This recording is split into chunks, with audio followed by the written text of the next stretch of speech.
여러분 1940년 6월 14일에 무슨 일이 있었죠? 독일군의 파리 입성, 이게 1940년 6월 14일에 일어났던 일입니다. 그런데 우리가 모두 알고 있다시피 독일군이 파리에 무혈 입성했다 이렇게 얘기를 해요. 그런데 어떤 군대가 목표 지점을 점령할 때 정말 말 그대로 피 한 방울 흘리지 않고 들어갈 수 있을까요? 그러니까 오늘 이 컨텐츠는 정말 독일군이 피 한 방울 안 흘렸다는 거야? 이 질문을 파고 들어가는 것에서 이 아이디어가 시작이 됐습니다.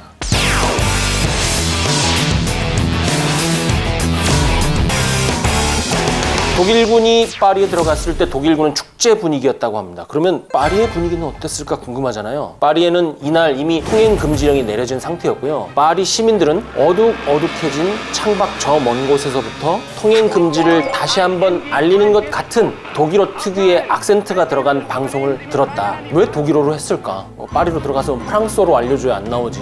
근데 왜 그랬을지 여기저기 찾아봤는데 그 이유는 모르겠어요. 혹시 아는 분 있으면 댓글로 좀 달아주시고요. 이때 프랑스는 거진 항복한 상태였죠. 정말 국가 정부가 항복한다고 사인은 하진 않았지만 직간접적으로 항복할 의사를 이미 밝힌 상태였어요. 그런데 여기에 이제 사실은 처칠은 반대했죠. 영국은 반대했습니다. 마지막까지 항전을 해야 한다 건의를 했지만 프랑스 총리 폴 레노가 이때 자포자기 상태였어요. 이미 이런 자포자기 상태의 마음의 병이 프랑스 수뇌부들에게 전염된 상태였죠. 프랑스군 장병들이 이 수뇌부들을 보고 어떻게 했겠어요? 뭐 비슷하게 행동하거나 절망하는 수밖에 없는 것이죠. 이때 파리에 남아있던 시민들은 주로 자기의 모든 젊음을 바쳤던 그런 뭐 자영업자들 혹은 몸이 아프거나 나이가 너무 많았거나 이런저런 이유로 도시를 떠나지 못하는 사람들만 남아있는 상태였다고 해요. 대다수인 200만 명의 파리지앵들은 이미 파리를 떠난 상태였습니다.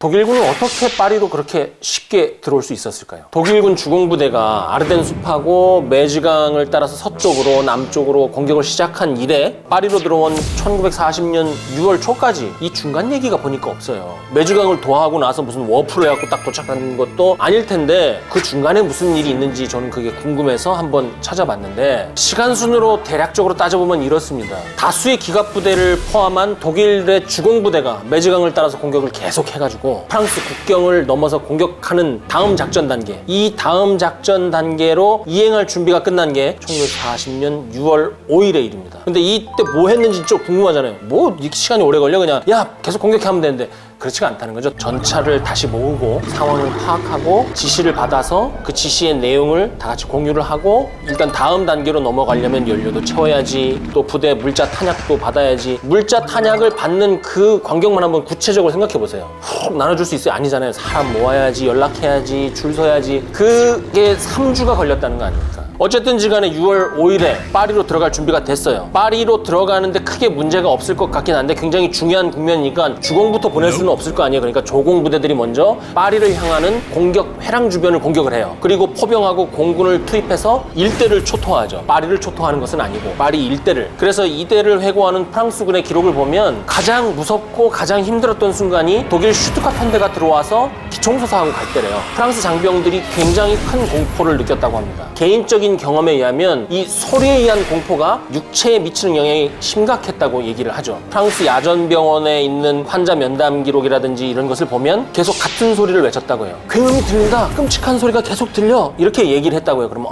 굉음 소리가 들렸구나, 끔찍한 소리가 계속 들렸구나 하고 넘어가면 그 공포를 우리가 이해할 수 없어요. 이 병사는 뭐였냐면 이미 귀가 먹어서 고막이 나간 상태예요. 그 기총소사와 뭐 포탄 때문에. 그런데 계속 소리가 들리는 거지, 자기 머릿속에서. 귀가 이미 먹은 상태인데 그 정도로 굉장히 후유증이 심각했다는 거죠. 독일군이 파리를 완전히 포위한 상태에서 기갑부대, 뭐 차량화 부대가 여기저기서 나오니까 이때부터 항복을 하기 시작하는데 그냥 항복하고 이렇게 나오는 게 아니라 대대 단위, 연대 단위로 1개 사단, 2개 사단이 몇만 명씩 투항을 해요. 6월 9일에는 본대가 아무런 저항 없이 파리를 향해서 공격을 개시를 합니다. 그리고 6월 13일에 어떤 일이 일어나냐면 프랑스 정부가 파리에 소개 명령을 하달해요. 야, 도망가, 나가. 이렇게 얘기를 한 거죠. 도시를 비워라 이렇게 지시한 후에 우리가 이렇게 조치를 취하였습니다 하고 독일에 통보를 하죠. 항복을 하겠다고 한 것은 아니지만 만약 독일군이 파리로 진입을 한다면 우리는 파리를 방어하기 위한 저항을 하지 않겠다고 공개적으로 천명을 한 거예요. 그럼 이제 우린 또 문제를 삼잖아요. 왜 그랬느냐를 좀 봐야 되잖아요. 파리를 다 비워놓고 배를 내밀고 항복한 이유는 첫 번째, 프랑스 내에 있는 공산당들이 있었어요. 이 공산당이 독소 불가침 조약을 맺을 때부터 집요하고 지속적으로 파리 시민들을 선동을 합니다. 그래서 위대한 스탈린과 그 당이 프랑스로 들어오는 것을 열렬히 맞이해야 된다, 이렇게 선전을 해요. 정치와 여론이 이로 인해서 온통 분열이 된 상태였기 때문에 파리 시민들뿐만이 아니라 파리에 있는 모든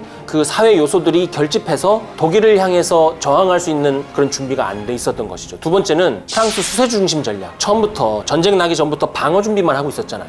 그러니까 수세 중심 전략에 너무나 익숙해져 있었기 때문에 이 파리가 독일군의 공격을 기다리는 것 외에 다른 것을 할 수 있는 태세가 안 되었던 것이죠. 그러니까 독일군의 직접적인 지상군 공격이 없는 이른바 포에니워 가짜 전쟁, 이 기간 동안에 아무것도 하지 않은 것도 같은 맥락에서 이해를 할 수 있죠. 8달 동안 뭔가 의미 있는 군사작전 활동을 하지 않았다는 것은 정말 너무했던 것이죠. 세 번째 이유는 이런 게 있어요. 어쩔 수 없었다고는 하지만 독일군 공격 개시 직전에 프랑스군이 했던 가장 결정적인 실수 중에 하나가 총사령관하고 부사령관을 해임을 해요. 아무리 잘못했다고 한들 전쟁이 한창 진행되고 있는데 총사령관, 부사령관을 댕강한 거는 이거는 패착이에요. 저명한 국제정치학자이자 군사교리 야전교범과의 연계, 이런 것을 연구한 베리포센이라는 학자가 뭐라고 그랬냐면, 전쟁의 도중에 군사교리 야전교범을 바꾸는 것은 굉장히 위험하다고 얘기를 하거든요. 교리 교범 바꾸는 게 그렇게 위험하다면 그 전쟁을 이끌어야 될 총사령관과 부사령관을 하룻밤에 댕강하는 것은 너무나 위험한 조치였다. 그러니까 이러한 세 가지 이유 때문에 파리는 문을 열고 배를 내밀 수밖에 없는 상황이었다는 것을 말씀을 드리는 거죠. 이런 상황 속에서도 처칠은 계속 프랑스 총리 레노를 설득을 하죠. 끝까지 항전해라. 교전을 하고 있는 사이에 우리가 정치적 협상을 해서 국제적인 지원을 이끌어내야 될 것이 아니냐. 다만 몇 주라도 시간을 벌자. 그런데 프랑스 정부가 굉장히 순조롭게 수도 파리를 독일에 완전 개방을 하죠. 독일군 그 주공의 선두가 파리 외곽에 진입한 게 6월 14일인 거죠. 파리에 진입하기까지 한 3주에서 한 달 정도가 걸린 셈입니다. 프랑스 전체에서 산발적인 교전이 물론 있긴 했어요. 하지만 독일군의 진격을 지체시킬 만한 정도의 규모는 아니었습니다. 그리고 다시 일주일이 지나고 6월 22일에 프랑스가 정식으로 항복을 선언함으로써 소위 Fall of France, 프랑스 함락이 완성됩니다. 그러면 파리가 저렇게 맥없이 빨리 함락되었던 이유를 군사적인 관점에서 좀 더 한번 깊게 파고 들어가 보죠. 가장 큰 요인은 역시나 독일의 압도적인 전력 우세였다. 그 전력 중에서도 기동성이라는 것이 굉장히 우세했다. 그런데 독일군의 이 기동성이라는 것은 이전에 보지 못하던 수준의 기동성이었어요. 프랑스군, 영국군의 연합 지휘 통제 체계를 이 기동성이 완전히 망가뜨립니다. 너무나 빨랐어요. 생각하지도 못했던 정도로. 당시 프랑스 교리라는 것은 세부적인 내용을 지휘부가 하나하나 다 파악하고 나서 이렇게 해 저렇게 해, 여기가 있어 저기가 있어 지시를 내려야 움직일 수 있는 굉장히 교조적이고 기계적인 군사교류였잖아요. 그러니까 프랑스군은 독일군 기갑부대 어디 있는지, 전차 위치 어디 있는지 위치 파악하다 끝나는 거야 그냥. 다음 이유는 뭐가 있냐면, 이 프랑스군의 지휘 통제 체계가 마비됐다고 그랬잖아요. 마비된 이유는 독일 공군이라는 이 존재, 이 개념을 인지하고 파악할 수 있는 지적인 공간이 없었어요. 기계적인 군사작전 교리를 가진 프랑스군은 말하자면 아주 정교하게 잘 만든 톱니바퀴 같은 그런 기계 같은 부대인 거거든요. 근데 이런 부대의 문제점이 뭡니까? 작은 모래알 하나만 들어가도 멈춰버리는 거잖아요. 근데 지금 어때요? 독일이 이제 기동전, 속도전으로 완전히 큰 돌팽이 하나를 확 집어던진 거잖아요. 그것뿐만이 아니라 독일군이 공군을 생각지도 못하게 초전부터 독단 활용을 하고, 프랑스 지휘부가 생각했을 때는 공군은 어디까지나 육군의 지원 역할이거든요. 함부로 써서는 안 되는 귀한 자원이기도 하고 격추를 절대 감수할 수 없는 그러한 존재인데 이걸 막 쑥쑥 집어넣는단 말이죠. 후반까지. 2차 세계대전 초기부터 엄청나게 공군을 활용을 해서 독일군이 독단 활용을 하고 단독 폭격을 시키고 하잖아요. 그러니까 이것을 막을 수 있는 그런 대응을 할 수가 없는 거죠. 대응 차원의 문제뿐만이 아니라 2차 세계대전의 그 홍보 영상이라든지 아니면 실제 영상 보면 뭐 있냐면, 여성 요원들이 주로 뭐 하냐면 부대 어디가 있고 말판 미는 거 있어요. 정신없이 말판 미는 거. 근데 보면 공군은 그 말판을 할 수 있는 준비가 안 돼 있는 거예요. 전쟁 초기에. 말하자면 그런 거예요. 실제 그 지휘부에서 문제점은 뭐냐면, 독일 공군이 들어왔다, 슈트카 편대가 들어와가지고 공격했다 하면 어디 뭐 도표든 아니면 말판이든 이 공군을 표시할 수단이 있어야 되는데 그게 없는 거야. 그러면 이제 거기서 프랑스군은 허둥대는 거예요. 그것을 표시할 도표가 없기 때문에. 여러분, 실제 사례가 있어요. 가장 잘 보여주는 사례가 울고 조르주 사건입니다. 조르주 누굽니까? 프랑스군 총참모부의 자그마치 부사령관이에요. 조르주 장군이 독일군이 이렇게 파리로 진격을 해서 들어오니까 멘붕이 됐어요. 멘붕. 부사령관이 멘붕된 사건, 이런 게 사실은 밖으로 나갈 만한 얘기가 아니잖아요. 근데 이거를 나중에 그 당시에 대위였던 앙드레 보프로, 이 사람이 나중에 군사 전략가 되고 장군이 되잖아요. 이 사람이 자기 회고록에 써버린 거야. 그 회고록 이름이 이름이 The Fall of France입니다. 뭐라 그러냐면 1940년 6월도 아니야. 5월 14일에. 그러니까 독일군 서부 침공이 본격적으로 개시된 지 4일밖에 되지 않은 시점에 이 조르주 장군이 멘탈이 나가가지고 울었다 이렇게 써버린 거예요. 그래갖고 보프루가 뭐라 그러냐면 내가 전쟁터에서 이런 울보는 처음 봤습니다 이렇게 적어요. 그냥 훌쩍훌쩍 이게 아니라 의자에 털썩 주저앉으면서 엉엉 울었다는 거 아닙니까? 그러니까 참모부 내에 두려움이 퍼지는 거죠. 부사령관이 엉엉 울고 앉아있으니 그 부하가 봤을 때는 얼마나 겁이 났을 거예요. 그러면 우리는 항상 의구심을 갖잖아요. 진짜 울었을까? 장군식이나 된 사람이 한 국가의 부사령관이 정말 울보였을까? 그리고 또 정말 울었다고 쳐도 부사령관이 울었다고 해서 참모부가 마비되고 파리가 함락이 됐을까? 이런 걸 우린 다 따져봐야 돼요. 왜 멘탈이 나갔느냐 이걸 봐야 되는 거죠. 군대에서 장군 되기가 쉽습니까? 더군다나 이 조르주 장군은 1차 세계대전 때부터 유명했던 명장이란 말이죠. 울보를 장군으로 진급을 시켰겠냐고요. 그리고 또 그럴 만한 상황이니까 울었겠다라고 생각을 한다면 만약에 독일군이 기갑부대를 가지고 매지강을 따라서 밀고 들어왔다. 그럼 웁니까? 적이 공격한다고 울어? 납득이 안 되잖아요. 납득이. 전쟁 전에 프랑스 국내 상황을 그러니까 알아야 됩니다. 결론부터 말씀드리자면 이 조르주 장군은 전쟁 전에 이미 멘탈이 나가 있었어요. 너덜너덜해져서 금이 간 상태였어요 이미. 왜? 뭐 때문에? 일단 첫 번째, 프랑스군 총사령관인 가물랭 장군. 가물랭 장군 뭐라고 말씀드렸어요? 희대의 무능력자였다. 평시에나 어울리는 관료 같은 사람이었다 그랬잖아요. 그걸 옆에서 보고 조르주가 보다가 멘탈이 나간 거예요. 조르주 장군은 1차 세계대전하고 2차 세계대전 사이에 프랑스군의 이 기형적인 기계적 교리, 계획, 그리고 전략 예비를 마지도손에다 갖다 놓는 가물랭 장군의 조치에 내내 반대했어요. 그리고 독일군이 공격을 개시했을 때까지만 하더라도 가장 전투력이 높은 부대를 그 네덜란드 쪽에 보내잖아요. 가물랭 장군이. 그거를 극구 반대했어요. 가물랭이 독일군이 쳐들어왔어. 전투력이 강한 부대를 네덜란드로 보내려고 해요. 이거를 조르주 장군이 반대를 하니까 어떻게 했을 것 같아요? 개무시했다고 그래요. 음으로 양으로 괴롭히고 투명인간 취급하고 그랬다고 합니다. 아, 윗사람하고 안 맞았구나. 그리고 가물랭 장군이 조르주 장군을 상당히 압박했겠구나. 그렇다고 엉엉 웁니까? 멘탈이 그런다고 무너져요? 그렇진 않잖아요. 건강이 정말 안 좋았어요. 이 조르주 장군이 1차 세계대전 때 참전자인데 여기서 부상을 아주 크게 입어요. 그래서 야전에서 나와서 참모부에서 주로 활동을 했었죠. 또 1934년에 굉장히 유명한 암습 사건이 있는데 휘말려가지고 굉장히 큰 부상을 입는데 두 번 다 병상에서 몇 달 동안 꼼짝하지 못할 정도로 큰 부상이었어요. 이게 사실은 또 원인이 되어서 원래는 이 조르주 장군이 총참모장이 됐을 것이었는데 이 건강상의 문제로 가물랭 장군이 총참모장이 된 그런 비하인드 스토리도 있는 겁니다. 역사라는 것은 참 아이러니하죠. 알 수 없는 겁니다. 이 두 사람이 나와 있는 사진이 여기 있는데 굉장히 몸이 안 좋다고 그랬잖아요. 여러분들 딱 보시기에 누가 가물랭이고 누가 조르주일 것 같아요? 이 안 좋아 보이는 사람이 가물랭이에요. 조르주 장군이 아니라. 조르주 장군은 굉장히 신체적으로 육체적으로 정신적으로 피폐했지만 번듯하고 꼿꼿하게 서 있고 표정 괜찮은 저 사람이 조르주 장군입니다. 자, 이제 몸도 굉장히 안 좋고 자기가 갈 뻔한 자리에 총참모장으로 들어가 있는 가물랭 장군과는 사사건건 적대적으로 싸우고 대립하고 전쟁 돌아가는 꼬라지를 보아하니 이거 독일군에게 먹히는 건 시간 문제일 것 같으니까 몸과 정신이 정말 남아날 상황이 아닌 거죠. 그래서 쓰러집니다. 조르주 장군이 심신이 붕괴되어 버려요. 그래서 1940년 5월 19일에 한참 전쟁하고 있는 와중에 잘립니다. 가물랭, 조르주, 사령관, 부사령관이 동시에 경질이 되는 희대의 사태가 벌어지는 거죠.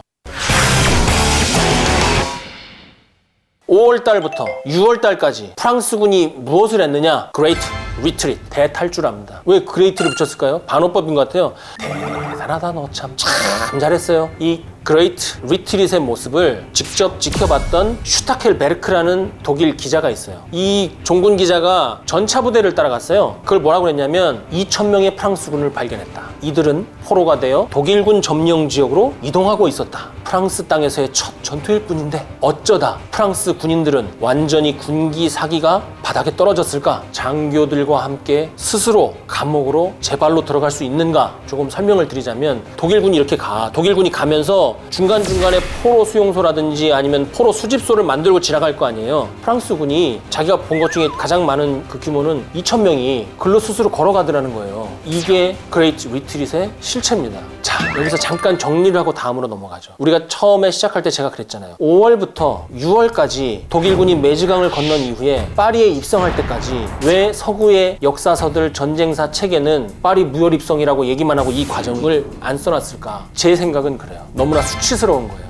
독일군은 그냥 계속해서 공격을 했을 뿐인데 자기들이 한 일이라고는 그냥 수용소를 향해서 자기 스스로 갇히러 갔으니까 쓸 게 없는 거예요. 수치스럽기도 하고 쓸 내용이 없어. 아무리 상황이 어렵고 절망적이라고 하더라도 군대가 아무런 계획도 없이 그냥 적의 포로 수용소를 향해서 들어갔을 리는 없어요, 상식적으로. 그래서 살펴보면 사실 딜 계획이라는 게 있었다고 해요. 근데 저는 여기에 대해서도 좀 의구심을 품었어요. 정말 독일군의 진격을 중간에 막기 위한 영국군이 중심이 되어서 작성했던 딜 계획이 정말 있었는가? 근데 보면 없어요. 프랑스군 작전 명령서나 지시서에 딜 계획에 대비해서 뭐 어떻게 해야 된다, 이렇게 해야 된다 내용이 없어요. 다만 영국군에는 이 내용의 일부가 남아있더라고요. 내용을 좀 이렇게 보자면 이 플랜 D, 딜 계획의 핵심이 무엇이었냐면 영국군이 벨기에 국경에 딜강이라고 있어요. 이 라인까지 전진하자. 계속 방어하고 후퇴하지 말고 오히려 앞으로 나가자. 부대 이동 시간은 당장 정할 수 없지만 일단 지시가 하달되면 갈 수 있는 준비를 하자. 이렇게 해서 예하부대에 하달한 계획이에요. 작전 개요를 보면 영국군은 모월, 모일, 모시에 딜강으로 이동한다. 그리고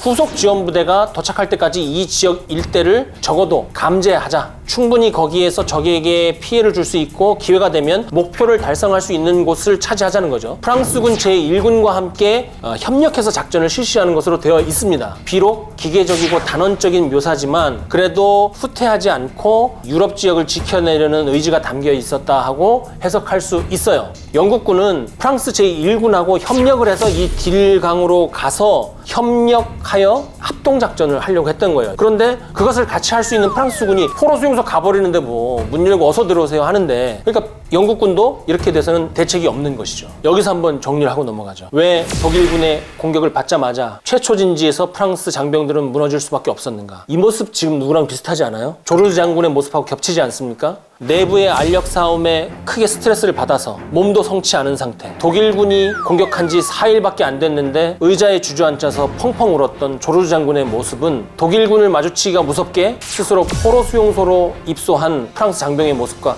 크게 달라 보이지 않습니다. 여러분들 그동안 독일군이 어떻게 파리에 그렇게 쉽게 들어갈 수 있었는지, 프랑스군은 왜 이렇게 반격을 안 했던 건지 궁금하셨을 텐데 어느 정도 의문이 해결되셨을 것 같아요. 결국 이 무혈 입성이라는 것은 독일군이 쉽게 들어왔다는 것을 강조하는 무혈 입성이라는 뜻이 아니라 영국군 장병들은 피를 철철 흘렸지만 프랑스군 장병, 그 수뇌부와 사령부는 피를 흘리지 않았다는 것을 굉장히 날카롭게 비판하기 위한 표현이었다고 저는 생각합니다. 인간은 어떻게 괴물이 되어가는가? 괴물이 되어가는 과정을 뭔가 동질감을 갖고 거기에 대해서 경계심도 갖는 것 같아요. 저는 괴물 같은 사람을 굉장히 많이 봤습니다. 인간의 이기심이 하나의 인간을 괴물로 만들어가는가? 지킬로 남을 것이냐? 하이드로 변할 것이냐? 이 선택의 기로에서 더 폭력적인 괴물로 변해버린 그 집단이 바로 그 괴물, 나치신이 됩니다.